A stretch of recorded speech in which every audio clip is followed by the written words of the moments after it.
for this court to accept the defense theory of the case, the court would have to be convinced that Ms. Millete abandoned her life, which included 3 young children whom she adored, an ailing mother, siblings with whom she was incredibly close, ownership of $1 million home, a 6-figure income from a thriving professional career, personal savings and wealth in the form of stocks, expensive purses, and jewelry, extremely close relationships with friends, and her newly purchased beloved Jeep Wrangler Rubicon. Further, the reasoning from People versus Johnson is also useful here.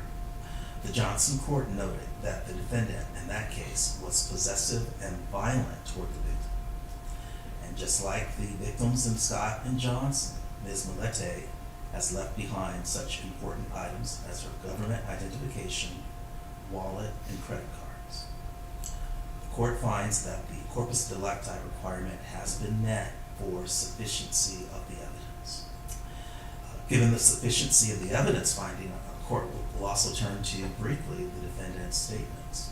Mr. Millete gave inconsistent statements to Millete family members and the police, statements which the court finds support the prosecution's theory of the case. Additionally, there's a marked contrast in the defendant's actions before Ms. Milliete's disappearance and afterward that provides a strong suspicion of his guilt. Based on the evidence adduced during this preliminary hearing, it appears to the court that there is probable cause to believe that the offenses charged in counts 1 and 2 have been committed and that the defendant is guilty thereof. It is therefore ordered that the defendant be bound over for further proceedings in the Superior Court.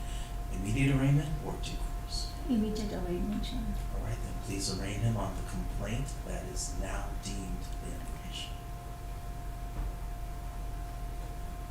Have you